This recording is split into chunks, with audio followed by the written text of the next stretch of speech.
Hello दोस्तों, स्वागत है आप सबों का आपके अपने यूट्यूब चैनल संकट मोचन के चरण में।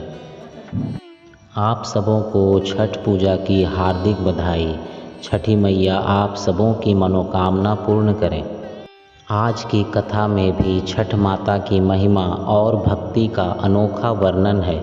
यह कहानी बिहार के एक छोटे से गांव की है, जहां सदियों पहले रमा नाम की एक गरीब औरत अपने पति और बच्चों के साथ रहती थी।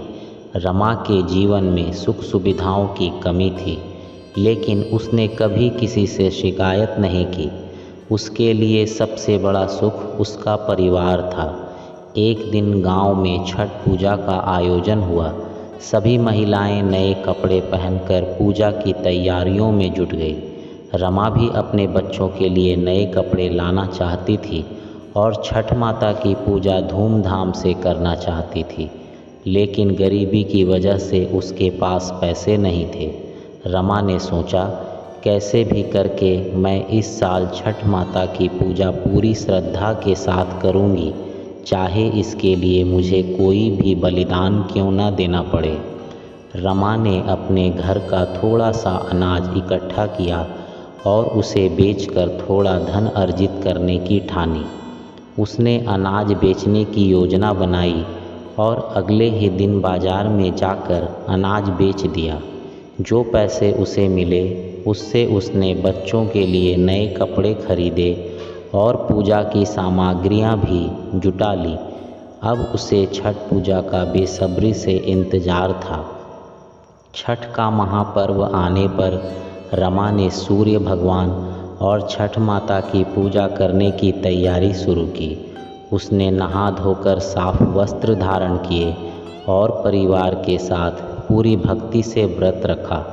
उसका विश्वास था कि छठ माता उसकी पूजा से प्रसन्न होंगी और उसके परिवार पर अपनी कृपा बरसाएंगी। जब रमा छठ माता के लिए प्रसाद बना रही थी, तभी अचानक से उसका बेटा बीमार हो गया। उसकी हालत इतनी बिगड़ गई कि उसने बुखार में कांपना शुरू कर दिया। गांव के वैद्य को बुलाया गया, लेकिन उसके पास भी कोई इलाज नहीं था।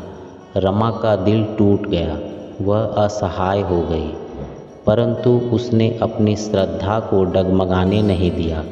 वह पूरे विश्वास के साथ छठ माता से प्रार्थना करने लगी, हे छठी मैया, मेरे बेटे को ठीक कर दो। मैं तुम्हारी शरण में हूँ। मेरी पूजा को स्वीकार करो और मेरे परिवार की रक्षा करो। अचानक से एक अद्भुत घटना घटी। रमा ने देखा कि उसके बेटे की हालत में धीरे धीरे सुधार होने लगा। उसका बुखार कम हो गया और वह मुस्कुराने लगा। यह चमत्कार देखकर रमा की आंखों में आंसू आ गए। वह समझ गई कि छठ माता ने उसकी पुकार सुन ली है और उसकी पूजा स्वीकार कर ली है। इसके बाद रमा ने छठ पूजा की सभी विधियों का पालन किया और सूर्य भगवान को अर्घ्य अर्पित किया। उसने अपने पूरे परिवार के साथ मिलकर संध्या और उषा अर्घ्य दिया और छठ माता की महिमा गाई। गांव के लोग इस चमत्कारिक घटना को देखकर हैरान रह गए और रमा की आस्था को सराहा। इस घटना के बाद रमा का जीवन बदल गया। गांव में सभी लोग उसकी श्रद्धा और भक्ति की कहानी सुनकर प्रेरित हुए और छठ माता के प्रति उनकी आस्था और गहरी हो गई। धीरे धीरे रमा के घर में संपन्नता आने लगी और उसकी आर्थिक स्थिति में भी सुधार हो गया। उसने अपनी पूरी जिंदगी छठ माता की पूजा में बिताई और अपने परिवार के लिए हर वर्ष छठ पूजा का आयोजन किया। तो दोस्तों, आज की इस कहानी से यह संदेश मिलता है कि भक्ति और श्रद्धा का मार्ग कठिनाइयों से भरा हो सकता है, लेकिन यदि व्यक्ति पूरे मन और आत्मा से ईश्वर में विश्वास रखे तो उसे अवश्य ही अपने कर्मों का फल मिलता है। तो आज की यह कथा आप सबों को कैसी लगी, कमेंट कर ज़रूर बताएं और चैनल को सब्सक्राइब करना ना भूलें।